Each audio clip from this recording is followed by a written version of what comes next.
ছেলে কানান কিংবা তার স্ত্রী, তারা কিন্তু নূহ আলাইহিস সালামের প্রতি ঈমান আনেনি। তার মানে বাবা নবী হয়েও অনেক সময় ছেলে ঈমান আনতে পারেনি, তার ভাগ্যে সেটা জোটেনি। নূহ আলাইহিস সালাম নবী ছিলেন, কিন্তু তার স্ত্রী তার প্রতি ঈমান আনেনি। এজন্য আল্লাহ তাআলা বলছেন, ইন্নাকা লা তাহদি মান আহবাবতা ওয়ালাকিন্নাল্লাহা ইয়াহদি মান ইয়াশা।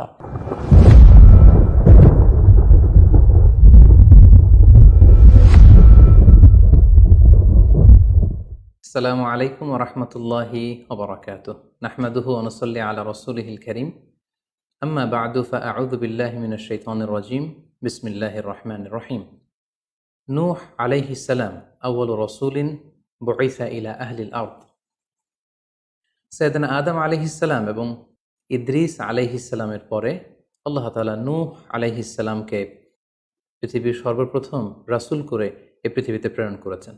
এবং আল্লাহ তাআলা ওনাকে বলেছেন আবদান শাকুরা, মানে হচ্ছে অ্যান অবিডিয়েন্ট সার্ভেন্ট অফ আল্লাহ। আল্লাহ তাআলার একজন কৃতজ্ঞ বান্দা হিসেবে আল্লাহ তাআলা কালামুল্লাহ মাজিদে নূহ আলাইহিস সালামকে এই উপাধি দিয়েছিলেন।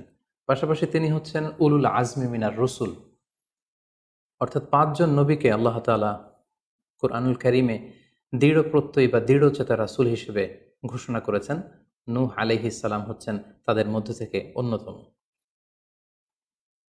সাউদার্ন ইরাকের একটি শহরে, যেটি কুফা শহরের নিকটবর্তী একটি শহর, এমন একটি শহরে আল্লাহ তাআলা নূহ আলাইহিস সালামকে নবী হিসেবে প্রেরণ করেছিলেন।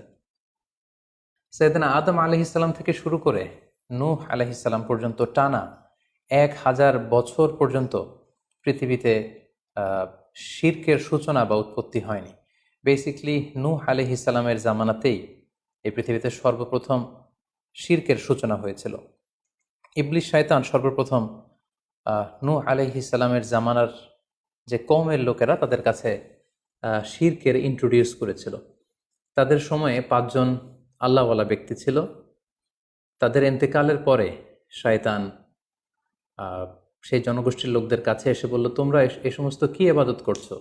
তোমাদের পূর্বপুরুষেরা যেমনভাবে আল্লাহ তাআলার কাছে ইবাদত করে নিজেদেরকে সঁপে দিয়েছিল, তার সামনে তো তোমাদের ইবাদত কিছুই নয়। তোমরা একটা কাজ করো, তোমাদের 5 জন আধ্যাত্মিক পুরুষ বা আল্লাহর প্রিয় বান্দাদের 5টি মূর্তি তৈরি করে তোমরা তোমাদের ইবাদতগাহের পাশে রাখো। ফলে তাদের চেহারা দেখলে তাদের বেশি বেশি ইবাদতের কথা তোমাদের স্মরণ হবে এবং তোমরা আল্লাহ তাআলার ইবাদত করার ব্যাপারে বেশি আগ্রহী হবে। তারা এই শয়তানের মুখরোচক চমৎকার এই কথা শুনে তাদের শ্রেষ্ঠ 5 জন সন্তান বা আল্লাহওয়ালা 5 জন ব্যক্তির 5টি মূর্তি তৈরি করে তাদের ইবাদত গাহের ভেতরে তারা স্থাপন করলো। এবং আসলেই তারা যখন এই 5 জন ব্যক্তিদের মূর্তির দিকে তাকাতো, তাদের আল্লাহ তাআলার ইবাদতের কথা তাদের স্মরণ হতো। ফলে তারা আল্লাহ তাআলার বেশি বেশি ইবাদত করতে লাগলো। এই জেনারেশন এভাবেই বেশি বেশি আল্লাহ তাআলার ইবাদতের মধ্য দিয়ে তারা পার করতে লাগলো। কিন্তু পরবর্তী জেনারেশন যখন আসলো, শয়তান তাদের কাছে এমনভাবে কুমন্ত্রণা বা টেম্পটেশন দিল, ফলে ওই প্রজন্ম তারা আল্লাহ তাআলার এক আল্লাহর ইবাদতকে ভুলে গিয়ে এই 5 জন শ্রেষ্ঠ আল্লাহর ওয়ালির মূর্তির সামনে দাঁড়িয়ে সেখানেই তারা মানত করতে শুরু করলো এবং এক আল্লাহর ইবাদত বাদ দিয়ে সেই মূর্তিগুলোর ইবাদত শুরু করে দিল। এভাবেই সাইয়েদনা নূহ আলাইহিস সালামের জামানাতে সর্বপ্রথম শিরকের সূচনা হয়। পবিত্র কালামুল্লাহ মাজিদে আল্লাহ তাআলা এই ঘটনাটি এভাবে উল্লেখ করেছেন যে নূহ আলাইহিস সালামের জামানায় যারা নেতৃত্ব স্থানীয় ছিল, তারা সাধারণ লোকদেরকে উদ্দেশ্য করে বলতো, ওয়াকালু লা তাযারুন্না আলিহাতাকুম ওয়ালা তাযারুন্না ওয়াদ্দাম ওয়ালা সুওয়াআ ওয়ালা ইয়াগুসা ওয়া ইয়াউকা ওয়া নাসরা। অর্থাৎ আমাদের যে 5 জন বিখ্যাত ব্যক্তি, তাদের নাম ছিল ওয়াদ্দান, সুওয়াআন, ইয়াগুস, ইয়াউক এবং নাসর। তোমরা এদের ইবাদত ছেড়ে দিও না, বরং তোমরা এদের উপাসনা করতে থাকো। ফলে এই আয়াত প্রমাণ করে যে নূহ আলাইহিস সালামের জামানাতে সর্বপ্রথম শিরকের উৎপত্তি হয়েছিল। কিন্তু নূহ আলাইহিস সালাম তার জাতিগোষ্ঠীর কাছে এক আল্লাহর দাওয়াত দিয়ে যেতে লাগলেন। তিনি বলতে আরম্ভ করলেন, ইয়া কওমি আবুদুল্লাহ মা লাকুম মিন ইলাহিন গায়রুহু আফালা তাত্তাকুন। হে আমার জাতিগোষ্ঠীর লোকেরা, হে আমার জনগোষ্ঠীর লোকেরা, তোমাদের কি হলো? তোমরা কেন এক আল্লাহর ইবাদত করছো না? তোমরা কি আল্লাহকে ভয় পাও না? এবং তিনি বললেন যে আল্লাহ তাআলা আমাকে তার বাণী বাহক হিসেবে, প্রেরিত রাসূল হিসেবে তোমাদের কাছে পাঠিয়েছেন। এই যে আমি তোমাদেরকে তাওহীদের বা এক আল্লাহর ইবাদতের দিকে দাওয়াত দিচ্ছি, এজন্য তো আমি কোনো পারিশ্রমিক তোমাদের কাছে চাচ্ছি না, বরং তোমরা যেভাবে শিরক করে যাচ্ছ, এক আল্লাহ ছাড়া মূর্তির পূজা করে যাচ্ছ, ইন্নী আখাফু আলাইকুম আযাব ইয়াউমিন আযীম, আমি তোমাদের উপর কঠিনতম আযাব আসার আশঙ্কা করছি। সো তোমরা শিরক ছেড়ে দিয়ে, মূর্তি পূজা ছেড়ে দিয়ে, পৌত্তলিকতা ছেড়ে দিয়ে এক আল্লাহ তাআলার ইবাদতের দিকে ফিরে আসো। নূহ আলাইহিস সালাম যখন তার জাতিগোষ্ঠীর লোকদের কাছে তাওহীদের দাওয়াত বা এক আল্লাহর ইবাদতের দাওয়াত দেয়া শুরু করলেন, তার জাতির লোকেরা, তার কওমের লোকেরা নানা ধরনের টাল বাহানা, অজুহাত এবং বিভিন্ন ধরনের যুক্তি তারা স্থাপন করতে শুরু করলো। তাদের প্রথম যুক্তি ছিল যে, হে নূহ, কেন আমরা তোমার দাওয়াতে সাড়া দেব? কারণ সমাজের নিম্ন শ্রেণীর লোকেরা হচ্ছে তোমার অনুসারী। আরাযিলুনা বাদিয়ার রাই ওমা নারাকা ইত্তাবাআকা ইল্লাল্লাযীনা হুম আরাযিলুনা বাদিয়ার রাই। কারণ আমরা দেখতে পাচ্ছি সমাজের লো ক্লাসের যারা লোকজন, নিম্ন শ্রেণীর লোকজন, নিম্ন পেশার লোকজন, এরাই হচ্ছে তোমার ফলোয়ার। তোমরা আগে এই সমস্ত লোকদেরকে তোমার আশপাশ থেকে সরাও, তখন আমরা তোমার এ দাওয়াতকে গ্রহণ করব। তাদের আরও একটি যুক্তি ছিল যে, তুমি এই নিম্ন শ্রেণীর লোকদেরকে নিয়ে সমাজে ইনফ্লুয়েন্সিয়াল হতে চাচ্ছ। ইয়াতাফাদ্দালু আলাইকুম, এই নূহ হচ্ছে জেলে সমাজ, কৃষক সমাজ, এই সমস্ত নিম্ন শ্রেণীর লোকদেরকে নিয়ে এই সমাজের মধ্যে একটা ইনফ্লুয়েন্স ক্রিয়েট করে সে আমাদের উপর সুপিরিয়র হতে চাইছে। এটা ছিল তাদের আরেকটা যুক্তি। তারা আরও বলতো যে, আগে যদি এই নিম্ন শ্রেণীর লোকদেরকে তোমার কাছ থেকে তুমি তাড়িয়ে দাও, তাহলে আমরা তোমার উপর বিশ্বাস স্থাপন করতে পারি। নূহ আলাইহিস সালামের এই কথার জবাবে তিনি বলেছিলেন, ওমা আনা বিতারিদিল্লাযীনা আমানু, অর্থাৎ যারা আল্লাহ তাআলার উপর বিশ্বাস স্থাপন করেছে, যদিও তারা নিম্ন শ্রেণীর হয়ে থাকে, কি করে আমি তাদেরকে তাড়িয়ে দিতে পারি? তাদের আরও একটি যুক্তি ছিল যে, তুমি আমাদের মতো মানুষ, দেখতে তো তুমি আমাদের মতো মানুষ, তুমি খাচ্ছ, যাচ্ছ, ঘুমাচ্ছ, ঘুরে বেড়াচ্ছ, বাজারে যাচ্ছ, ক্রয় বিক্রয় করছো, আমাদের মতো মানুষ হয়ে তুমি কেমন করে রাসূল হতে পারো? তুমি যে রাসূল, কি করে আমরা বিশ্বাস করব? কেন আকাশ থেকে ফেরেশতারা এসে বলে দিয়ে যায় না যে তুমি রাসূল? তাহলে তো আমরা ফেরেশতাদেরকে দেখলে আমরা আস্থা পেতে পারি এবং নিশ্চিত হতে পারি যে আসলেই তুমি আল্লাহর পাঠানো রাসূল। এবং তারা পাশাপাশি আরও বলতো যে, আমাদের পূর্বপুরুষরা তো এই সমস্ত মূর্তিরই পূজা করেছে, তাহলে কি তুমি বলতে চাইছো এরা ভ্রান্ত ছিল? সর্বশেষে তারা বলতে আরম্ভ করলো যে, নূহ, তুমি হচ্ছে মিথ্যাবাদী, পাগল এবং ভ্রান্ত, আমরা আমাদের অবস্থানে অটল থাকব। এভাবে সাইয়েদনা নূহ আলাইহিস সালামের তাওহীদের যে দাওয়াত তিনি তার সমাজে ছড়িয়ে দিচ্ছিলেন, তারা ডিরেক্টলি এই একত্ববাদের দাওয়াতকে তারা প্রত্যাখ্যান করলো, রিজেক্ট করলো। কিন্তু নূহ আলাইহিস সালাম তিনি হাল ছাড়েননি। তিনি টানা 950 বছর তার জাতিগোষ্ঠীর লোকদের কাছে তিনি এক আল্লাহর দাওয়াত দিয়ে যেতে লাগলেন। কালামুল্লাহ মাজিদ আমাদেরকে জানাচ্ছে, ওয়ালাকাদ আরসালনা নূহান ইলা কওমিহি ফালাবিসা ফীহিম আলফা সানাতিন ইল্লা 50 আমা। তিনি 1 বছর, 2 বছর, 10 বছর, 20 বছর নয়, টানা 950 বছর তিনি লাগাতার কন্টিনিউয়াসলি তার কওমের লোকদের কাছে তিনি এই তাওহীদের দাওয়াত দিয়ে যেতে লাগলেন। এবং তিনি দিন রাতকে এক করে টায়ারলেসলি, রেস্টলেসলি তিনি তার জাতিগোষ্ঠীর কাছে এই একই দাওয়াত দিতে লাগলেন। তিনি বলছেন যে, রব্বি ইন্নী দাআউতু কওমি লাইলা ওয়া নাহারা, হে আল্লাহ, দিন রাত তো আমি চেষ্টা করে গেলাম, তাদেরকে তাওহীদের দাওয়াত দিলাম, কিন্তু তারা আমার কথা শুনছে না। ওয়া ইন্নী কুল্লামা দাআউতুহুম লিতাগফিরা লাহুম জাআলু আসাবিআহুম ফি আযানিহিম। এর মানে হচ্ছে, আল্লাহ, আমি যখনই তাদেরকে দাওয়াত দিতাম, তারা তাদের আঙ্গুলগুলো তাদের কানের ভেতরে ঢুকিয়ে রাখতো, যাতে করে আমার তাওহীদের কথা তাদের শুনতে না হয়। এবং ওয়াস্তাগশাউ সিয়াবাহুম ওয়া আসররু ওয়াস্তাকবারু ইস্তিকবারা, তারা আমাকে দেখলেই চাদর দিয়ে তাদের মুখ পেঁচিয়ে রাখতো, যাতে করে আমার কথাগুলো তারা শুনতে না পায়। সুম্মা ইন্নী দাআউতুহুম জিহারা। আমি, নূহ আলাইহিস সালাম বললেন, আল্লাহ, আমি দাওয়াতি কাজ করার কোনো মাধ্যমই তো বাকি রাখিনি। আমি প্রথমে পার্সন টু পার্সন আমি প্রাইভেটলি দাওয়াত দিতাম। এটা যখন তারা অস্বীকার করলো, আমি তখন পাবলিক দাওয়াত দেওয়া শুরু করলাম।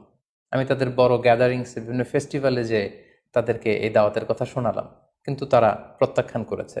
সুম্মা ইন্নী আ'লানতু লাহুম ওয়া আসরারতু লাহুম ইসরারা। অর্থাৎ এই আয়াত থেকে বোঝা যাচ্ছে যে, নূহ আলাইহিস সালাম দাওয়াত দেয়ার বা বাণী বাহকের যে কাজ, এই গুরুদায়িত্ব পালনে কোনো ধরনের প্রক্রিয়া তিনি বাদ রাখেননি। তিনি দিনে রাতে, তিনি প্রাইভেটলি, তিনি পাবলিকলি, তিনি উৎসাহ প্রদানের মাধ্যমে, জান্নাতের সুসংবাদ দেওয়ার মাধ্যমে, কিংবা জাহান্নামের ভয় দেখানোর মাধ্যমে নানাভাবে তার জাতিগোষ্ঠীর কাছে আখেরাতের কথা, আখেরাতে আল্লাহ তাআলার সুপ্রিম কোর্টের কাঠগড়ায় দাঁড়িয়ে জবাবদিহিতার কথা, এক আল্লাহর একত্ববাদের কথা, এই দাওয়াতগুলো তিনি দিয়ে গিয়েছেন। কিন্তু অধিকাংশ ক্ষেত্রেই এবং অধিকাংশ লোকগুলোই নূহ আলাইহিস সালামের এই তাওহীদের দাওয়াতকে প্রত্যাখ্যান করেছিল এবং রিজেক্ট করেছিল। এভাবে নূহ আলাইহিস সালাম যখন দাওয়াত দিয়ে যেতে লাগলেন, তার কওমের লোকদের মধ্য থেকে ফাইনাল যে রেসপন্সটি এসেছিল সেটি হচ্ছে, ক্বালু লা ইন লাম তানতাহি ইয়া নূহ লা তাকুনান্না মিনাল মারজুমিন। হে নূহ, অনেক হয়েছে, এবার তুমি থামো। তুমি যদি এই দাওয়াত দেয়া বন্ধ না করো, তাহলে আমরা তোমাকে স্টোনিং করে, পাথর মেরে, প্রস্তর নিক্ষেপ করে দুনিয়া থেকে বিদায় করে দিব। এবং তারা এও বলল যে, ক্বালু ইয়া নূহ ক্বাদ জাদালতানা ফাআকসারতা জিদালানা। অনেক হয়েছে, তুমি অনেক আর্গুমেন্ট আমাদের সাথে দিয়েছো, অনেক তর্ক বিতর্ক তোমার সাথে হয়েছে, এবার থামো। ফাআতিনা বিমা তাইদুনা ইন কুনতা মিনাস সাদিকিন। তুমি যে আযাবের ভয় দেখাচ্ছ, পারলে সেটা দেখাও। তুমি আমাদেরকে বলছো যে আমরা যদি এক আল্লাহর ইবাদত না করি, আমরা যদি পৌত্তলিকতা না ছাড়ি, তাহলে আল্লাহ তাআলা আযাব দিয়ে আমাদেরকে ধ্বংস করে দিবে। পারলে সেই ধ্বংসলীলা তুমি আমাদের সামনে নিয়ে আসো, পারলে সেই শাস্তি দেখাও, তুমি যদি সত্যবাদী হয়ে থাকো। এবার নূহ আলাইহিস সালাম তাদের এ ধরনের অ্যাটিটিউড দেখে অনেকটা হতাশ হলেন। তিনি তাদের কাছে কোনো প্রতিদান চাইছেন না, তাদের কল্যাণের জন্যই, তাদেরকে জাহান্নামের আগুন থেকে বাঁচার জন্যই তিনি 950 বছর ডেডিকেট করে দিলেন তাদের দাওয়াতি কাজে। কিন্তু তারা যখন এই দাওয়াতি কাজে সাড়া দিচ্ছে না, অবশেষে হতাশ হয়ে নূহ আলাইহিস সালাম আল্লাহকে দোয়া করলেন, আল্লাহ ফাফতাহ বাইনি ওয়া বাইনাহুম ফাতহান। আমি আর পারছি না, আপনি এবার এসপার ওসপার করে দিন, আপনি একটা ফায়সালা করে দিন। অবশেষে তিনি বদদোয়া করে বসলেন, তাদের উপর অভিশাপ দিয়ে ফেললেন, কার্ডস করে বসলেন। তিনি বললেন, রাব্বি লা তাযার আলাল আরদি মিনাল কাফিরিনা দাইয়ারা। হে আল্লাহ, আপনি এমন আযাব পাঠান, আযাব দিয়ে আপনি কাফিরদের আন্ডা বাচ্চা কাউকে আপনি অবশিষ্ট রাখবেন না। পুরো কাফির সমাজ, মুশরিক সমাজকে আপনি আযাব দিয়ে ধ্বংস করে দেন। যদি আপনি তাদেরকে বাঁচিয়ে রাখেন, তাহলে তারা বিশ্বাসীদেরকেও সংক্রামিত করবে এবং তাদের অনাগত প্রজন্ম তারা পাপাচারী হয়ে এই পৃথিবীতে তারা ফাসাদ সৃষ্টি করবে। নূহ আলাইহিস সালাম যখন এরকম বদদোয়া করলেন, আল্লাহ তাআলা নূহ আলাইহিস সালামের এই অভিশাপ বা বদদোয়াকে কবুল করলেন এবং তিনি নূহ আলাইহিস সালামকে জানিয়ে দিলেন, নূহ, তোমার কথা মতো আমি এবার এটার একটা শেষ দেখে ছাড়বো এবং আমি পৃথিবীতে আযাব পাঠাবো। সে আযাবটি হচ্ছে ভয়ঙ্কর ধরনের বন্যা হয়ে যাবে গোটা পৃথিবীতে, মহাপ্লাবন ঘটবে।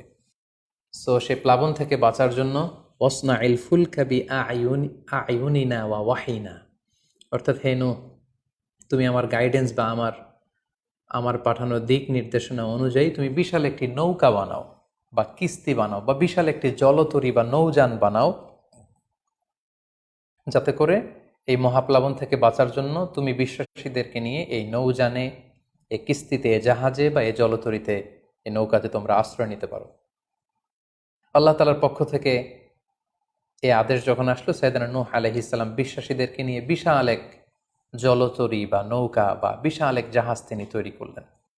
নূহ আলাইহিস সালামের কওমের মুশরিক লোকেরা যখন এই জাহাজ বা নৌকা বানাতে দেখলো, তারা হাসাহাসি শুরু করে দিল। কোরআন বলছে, ওয়া কুল্লামা মাররা আলাইহি মালাউম মিন কওমিহি সাখিরু মিন। তারা যখনই নৌকা বানানো, এই কিস্তি বানানো, এই বিশাল জলতরী বানাতে দেখলো, তারা ঠাট্টা বিদ্রুপ করলো। তারা বলল, নূহ, এই মরুভূমির মাঝখানে কোথায় তুমি এই নৌকা চড়াবে? তোমরা যেহেতু নৌকা বানাচ্ছ, পারলে একটা সাগরও বানিয়ে নাও, যাতে করে তোমাদের এই নৌকাকে, এই জাহাজকে তোমরা ভাসাতে পারো। সাইয়েদনা নূহ আলাইহিস সালাম এবং বিশ্বাসীরা আল্লাহ তাআলার উপর অটল থেকে আল্লাহ তাআলার দেয়া দিক নির্দেশনা অনুযায়ী তারা বিশাল নৌকা তৈরি করে ফেললেন। এ পর্যায়ে আল্লাহ তাআলা নূহ আলাইহিস সালামকে জানালেন যে, মহাপ্লাবনের জন্য নূহ তুমি অপেক্ষা করতে থাকো এবং এই প্লাবনটা হবে 40 দিন লম্বা, 40 days long, and the entire wall will be drastically flooded. গোটা বিশ্বের এমন কোনো জায়গা থাকবে না, আনাচে কানাচে গোটা বিশ্বটা এই মহাপ্লাবনের আওতায় এসে পৃথিবীর সব প্রাণীগুলো মারা যাবে। সো তুমি কি করে বুঝবে যে আমি কখন এই মহাপ্লাবন পৃথিবীতে দিচ্ছি? সেটার একটা সাইন হচ্ছে, তুমি যখন চুলার ভেতর থেকে ফুরফুর করে কলকল করে পানি বেরোতে দেখবে, তখনই বুঝবে যে সে টাইমটা চলে এসেছে। তখন তুমি হাত্তা ইদা জা আমরুনা বা ফারাত তান্নুর, চুলার ভেতর থেকে আগুনের পরবর্তীতে, আগুনের বিপরীতে পানি ছুটতে আরম্ভ করবে, তখনই বুঝবে যে সেই সময়টা চলে এসেছে, মহাপ্লাবনের সময়টা একেবারে ঘনিয়ে এসেছে। কুল নাহমিল ফিহা মিন কুল্লি যাওজাইনি ইসনাইন, তখন তুমি সমস্ত বিশ্বাসী বান্দাবান্দিদেরকে, যারা তোমার ফলোয়ার, যারা একত্ববাদে বিশ্বাসী তাদেরকে নিয়ে সেই নৌকায় তুমি আরোহণ করবে এবং প্রতিটি প্রাণী থেকে জোড়ায় জোড়ায়, অর্থাৎ ম্যাসকুলিন অ্যান্ড ফ্যামিনিন, নারী পুরুষ জোড়ায় জোড়ায় তুমি নিয়ে সেই নৌকাতে আরোহণ করবে, কারণ এই মহাপ্লাবনটা এত ভয়ঙ্কর মহাপ্লাবন হবে, ফলে পৃথিবীতে কেউ বেঁচে থাকবে না এবং তোমরাই হবে নেক্সট জেনারেশন, এবং তোমাদের থেকেই পৃথিবী আবার নতুন করে সভ্যতা বিনির্মিত হবে এবং তোমাদের থেকে নতুন করে পৃথিবীর সব প্রাণীকুল আবার নতুন করে বংশবিস্তার শুরু হবে। আল্লাহ তাআলার এই গাইডেন্স অনুযায়ী নূহ আলাইহিস সালাম অপেক্ষা করতে লাগলেন যে কখন চুলার ভেতর থেকে কলকল করে পানি বেরোয়। হঠাৎ করে তিনি একদিন দেখতে পেলেন যে চুলার ভেতর থেকে পানি বেরোচ্ছে। তিনি সমস্ত বিশ্বাসীদেরকে নিয়ে এবং বিভিন্ন প্রাণীকুল থেকে জোড়ায় জোড়ায় নারী পুরুষ দুই ধরনের জেন্ডারকে একত্রিত করে নিয়ে তিনি আল্লাহ তাআলার নামে সেই নৌকার মধ্যে আরোহণ করলেন এবং আল্লাহ বললেন, ওয়াকাল আরকাবু ফিহা বিসমিল্লাহি মাজরেহা ওয়া মুরসাহা ইন্না রাব্বি লাগফুরুর রাহিম।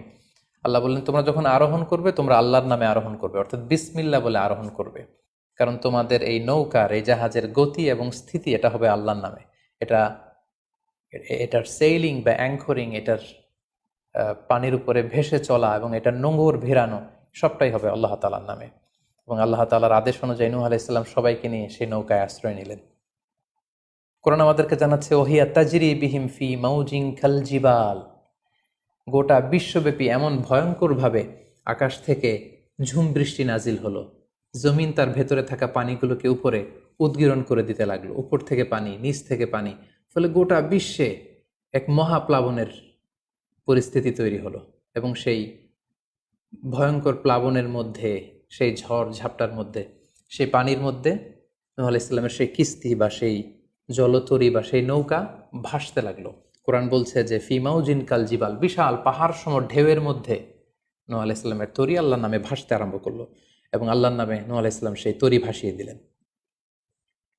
মহাপ্লাবনের ঠিক কিছু আগে নূহ আলাইহিস সালাম ওনার ছেলে কানাআনকে আহ্বান করলেন যে, কানাআন, তুমি এই নৌকার মধ্যে আরোহণ করো। আমরা ইতিহাস থেকে আমরা জেনেছি যে নূহ আলাইহিস সালামের 4 জন সন্তান ছিল, হাম, সাম, ইয়াফাস, কানাআন। এই 4 জন সন্তানের মধ্যে 3 জন ঈমান এনেছিল, শুধু কানাআন ছাড়া। নূহ আলাইহিস সালাম কানাআনকে বললেন, কানাআন ইয়া বুনাইয়া ইরকাব মাআনা, হে আমার প্রিয় সন্তান, তুমি নৌকায় ওঠো, আল্লাহর কাছে তওবা করো। কিন্তু কানাআন নূহ আলাইহিস সালামের এই আহ্বানের প্রত্যুত্তরে তিনি বলেছিলেন, আমি নৌকায় উঠবো না, সাআওয়ি ইলা জাবালিন ইয়াসিমুনি মিনাল মা, আমি পাহাড়ের চূড়ায় যেয়ে দাঁড়াবো, পাহাড় আমাকে পানি থেকে বাঁচাবে, কারণ এই বন্যার পানি তো পাহাড় পর্যন্ত পৌঁছতে পারবে না। নূহ আলাইহিস সালাম বললেন, ক্বালা লা আসিমাল ইয়াউমা মিন আমরিল্লাহ ইল্লা মার রাহিম, হে কানাআন, আজকে আল্লাহর এই গজব থেকে, এই আযাব থেকে, এই মহাপ্লাবন থেকে বাঁচানোর কেউ নাই, কেউ তোমাকে বাঁচাতে পারবে না। পাহাড় তোমাকে আজকে সুরক্ষা দিতে পারবে না, বাঁচাতে পারবে না, আজকে বাঁচানোর কেউ নেই, তুমি তাড়াতাড়ি উঠে আসো এখানে। কিন্তু নূহ আলাইহিস সালামের ছেলে কানাআন অস্বীকৃতি জ্ঞাপন করলো। কোরআন বলছে, ওয়াহালা বাইনাহুমাল মাউজু ফাকানা মিনাল মুগরাকিন, বাবা আর ছেলের মধ্যে যখন এ ধরনের কথা চলছিল, হঠাৎ করে বিশাল এক সাগরের ঢেউয়ের ধাক্কা এসে নূহ আলাইহিস সালামের সন্তান কানাআনকে পানির মধ্যে ডুবিয়ে দিল। তাহলে এই আয়াত থেকে বুঝলাম কানাআন যারা ডুবে গিয়েছিল তাদের অন্তর্ভুক্ত হয়েছিল। এবং মজার ব্যাপার হচ্ছে, নূহ আলাইহিস সালামের স্ত্রীও এই মহাপ্লাবন থেকে বাঁচতে পারেনি। সেও ঈমান না আনার কারণে যারা ধ্বংস হয়েছিল, যাদের সলিল সমাধি হয়েছিল মহাপ্লাবনের পানির মধ্যে, নূহ আলাইহিস সালামের স্ত্রীও সেখানে নিহত হয়েছেন। এখন একটি প্রশ্ন এসে দাঁড়ায়, সেটি হচ্ছে যে এটা কি একটা গ্লোবাল ডিজাস্টার ছিল কিনা? এটা কি ইরাকের সেই সাউদার্ন পার্টেই শুধু এই বন্যাটা হয়েছিল, না গোটা বিশ্বব্যাপী হয়েছিল? এ নিয়ে ঐতিহাসিকদের মধ্যে অনেক ধরনের মতামত পাওয়া যায়। তবে একটা বড় সংখ্যক ঐতিহাসিক মুআররিখুন তারা বলেছেন যে ইট ওয়াজ এ গ্লোবাল ডিজাস্টার। এই ফ্লাড, এই বন্যাটা ছিল গোটা বিশ্বব্যাপী। কারণ আল্লাহ তাআলা কোরআনে বলেছেন, নূহ আলাইহিস সালামের বদদুয়ার কথা বলেছেন। নূহ আলাইহিস সালাম বলেছেন যে, রব্বি লা তাযার আলাল আরদি মিনাল কাফিরিনা দাইয়ারা, হে আল্লাহ, এই জমিনে একজন কাফিরকেও আপনি বাঁচিয়ে রাখবেন না। সো এই আর্থ শব্দটা প্রমাণ করে তিনি গোটা বিশ্বের দিকে ইঙ্গিত করেছেন। এবং আল্লাহ যখন জমিনকে ইঙ্গিত করেছেন, ইয়া আরদুবলাই, হে পানি তুমি নিচের দিকে চলে যাও, ফলে এই আর্থ দ্বারা বোঝা যাচ্ছে যে শুধু ইরাকের সেই সাউদার্ন ইরাকের কুফা শহরের পাশেই এই বন্যাটা লিমিটেড বা সীমিত ছিল না, বরং এই ডিজাস্টারটা ছিল একটা গ্লোবাল ডিজাস্টার। গোটা বিশ্বব্যাপী মহাপ্লাবনের পানিতে গোটা বিশ্বের সব সয়লাভ হয়ে গিয়েছিল।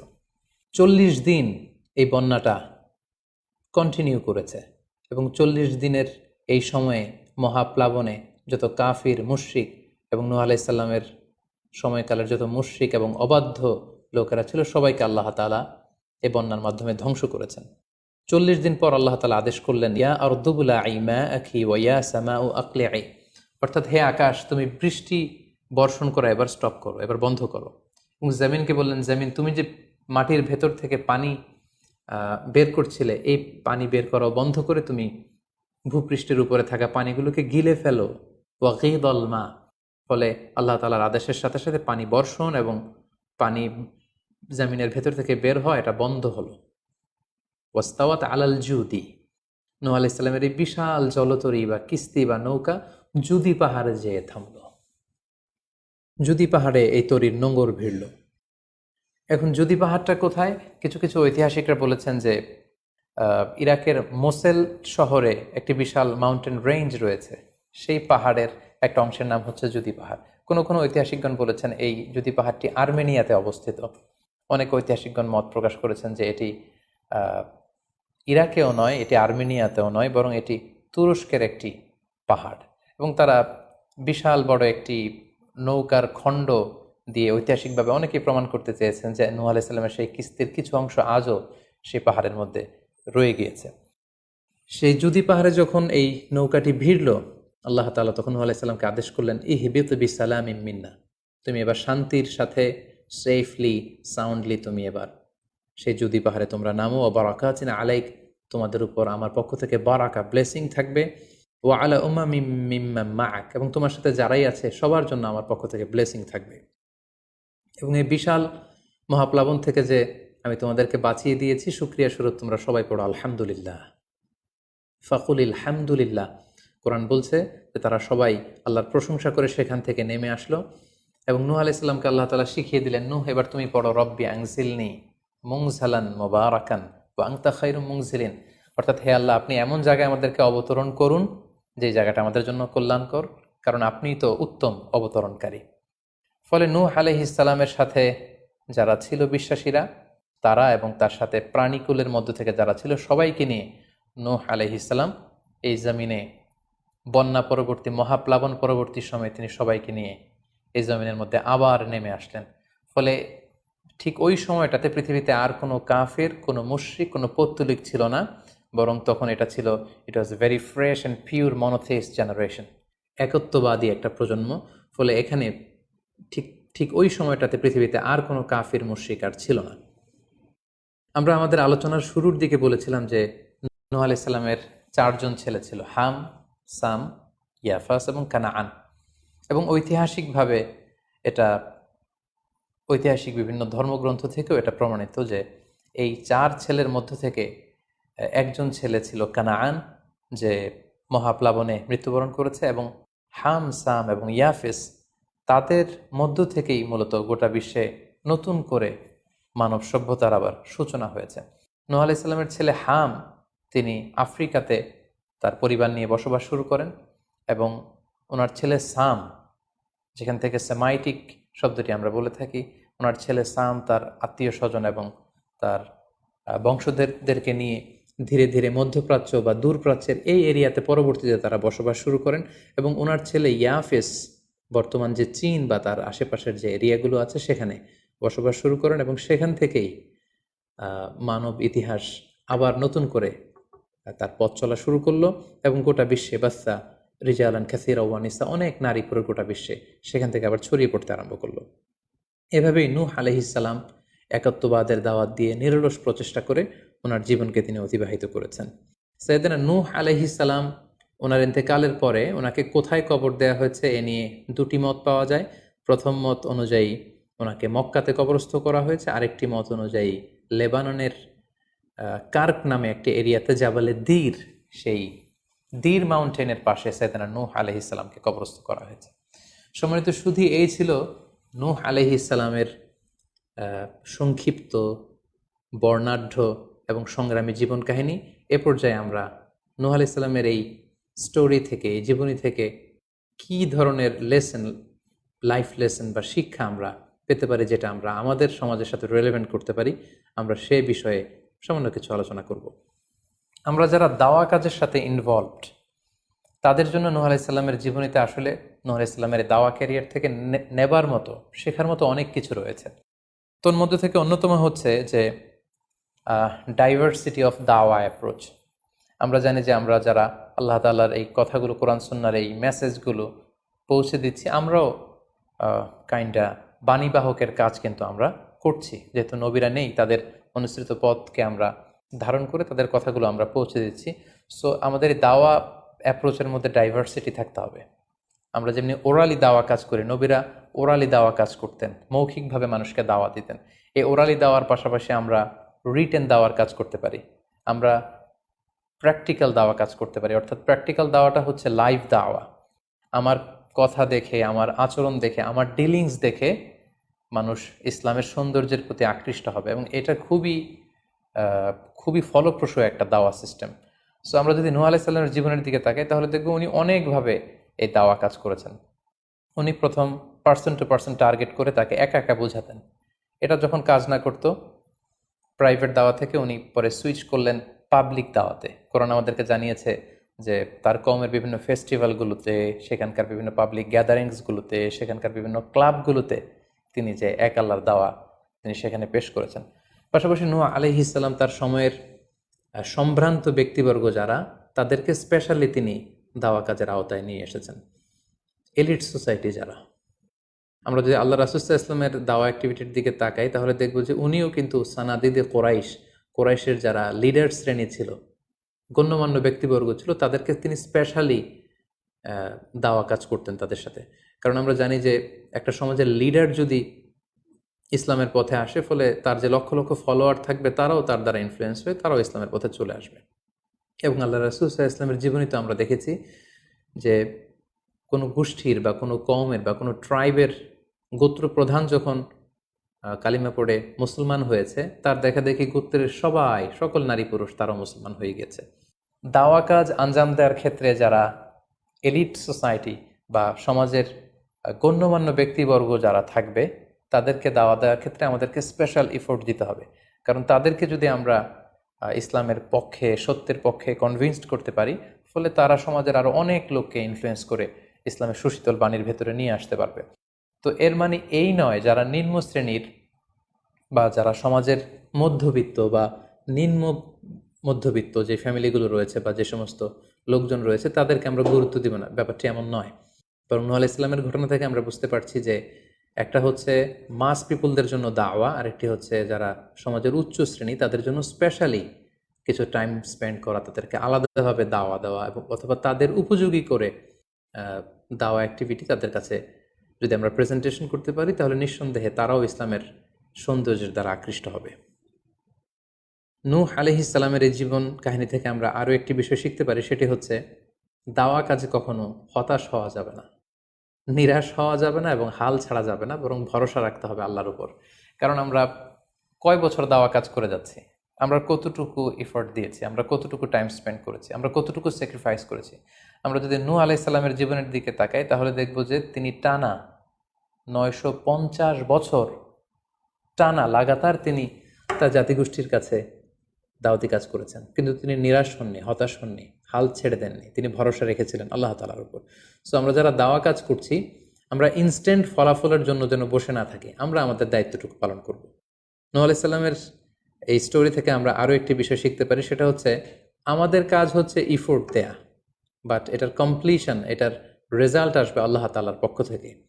আরবিতে বলা হয় যে আস-সা'য়ু মিন্না ওয়াল ইতমামু মিনাল্লাহ, প্রচেষ্টা করার মালিক আমরা, সফলতা দেওয়ার মালিক হচ্ছেন আল্লাহ। আমি অনেক দাওয়াতি কাজ করছি, কিন্তু আমার দাওয়াতি কাজে কেউ সাড়া দিচ্ছে না, কেউ রেসপন্স করছে না, আমার দাওয়াতি কাজে কেউ ইসলামের প্রতি আকৃষ্ট হচ্ছে না, ইট ডাজন্ট মিন দ্যাট আমি একজন ব্যর্থ দায়ী, না, এটা কখনোই না। বরং আমি সিনসিয়ারিটির সাথে আমার সর্বোচ্চ প্রচেষ্টাটুকুন আমি করছি কিনা, সেটাই হচ্ছে দেখার বিষয়। আমার কত ফলোয়ার, আমার ডাকে কত মানুষ সাড়া দিল, এটা দেখার বিষয় না, বরং আমি আমার রোলটা প্লে করতে পারছি কিনা সিনসিয়ারিটির সাথে, এটা হচ্ছে দেখার বিষয়। এর কারণ হচ্ছে আল্লাহর হাবিব সাল্লাল্লাহু আলাইহি ওয়াসাল্লাম বলেছেন, কিয়ামতের দিন অনেক নবী দাঁড়াবে যাদের ফলোয়ার হচ্ছে হাতে গোনা অল্প কয়েকজন, মানে অল্প কয়েকজন ঈমান এনেছিল। পৃথিবীতে অনেক নবী ছিল, তারা কিয়ামতের দিন দাঁড়াবে, তার বিশ্বাসী উম্মতের সংখ্যা হচ্ছে মাত্র 2 জন। পৃথিবীতে এরকম অনেক নবী ছিল, কিয়ামতের দিন তিনি দাঁড়াবেন, তার উপর বিশ্বাস এনেছিল মাত্র একজন, মানে নবীও একজন, তার প্রতি ঈমানও এনেছে মাত্র একজন। এমনও অনেক নবী কিয়ামতের দিন আল্লাহ তাআলার দরবারে দাঁড়াবে যেই নবীর কোনো ফলোয়ার নাই, যেই নবীর কোনো বিশ্বাসী উম্মত নাই, অর্থাৎ নবী শুধু একা, তার সারা জীবনের দাওয়া কাজে কেউ তার ডাকে সাড়া দেয়নি। তার মানে কি তিনি ব্যর্থ? নেভার, কখনো না। তিনি তার দায়িত্বটুকুন পালন করেছেন, এজন্য তিনি আল্লাহ তাআলার দরবারে তিনি সফল। সো কে আপনার ডাকে সাড়া দিবে, কে ইসলামের পথে আসবে, এটা আমাদের দেখার বিষয় না। আমাদের দেখার বিষয় হচ্ছে আমরা আমাদের দায়িত্বটুকুন পালন করেছি কিনা, আমরা কোরআনের, ইসলামের সুন্দর বিউটিফুল মেসেজগুলো আমরা পৌঁছে দিতে পেরেছি কিনা। That should be hour concern. সেটাই হচ্ছে আমাদের দায়িত্ব। সূরা হুদে নূহ আলাইহিস সালামের ফলোয়ার কত ছিল এ ব্যাপারে আমরা জানতে পারি। আল্লাহ তাআলা বলছেন, ওয়ামা আহমানা মাআহু ইল্লা কালিল, মানে নূহ আলাইহিস সালামের জাতিগোষ্ঠীর হাতে গোনা অল্প কিছু লোক ছাড়া তার প্রতি অন্যান্যরা ঈমান আনেনি। এই অল্প কিছু লোক, তাদের সংখ্যা কত? তাফসির ইবনে কাসিরে এসেছে, সাইয়েদনা ইবনে আব্বাস বলেন যে কানু সামানিনা নাফসান মিনহুম নিসাউহুম, নারী পুরুষ মিলিয়ে 80 জন। Could you imagine that? 950 বছরের দাওয়াতি ক্যারিয়ারে ওনার উপর ঈমান এনেছে মাত্র 80 জন। তার মানে প্রতি 100 বছরে অন অ্যান অ্যাভারেজ 10 জন ওনার উপর ঈমান আনেনি। কিন্তু উনি হচ্ছেন উলুল আজমি মিনার রুসুল, এই মহাবিশ্বের 5 জন শ্রেষ্ঠতম নবীদের মধ্য থেকে তিনি হচ্ছেন অন্যতম। সো আমাদেরকে দেখতে হবে আমরা আমাদের দায়িত্বটুকুন পালন করছি কিনা।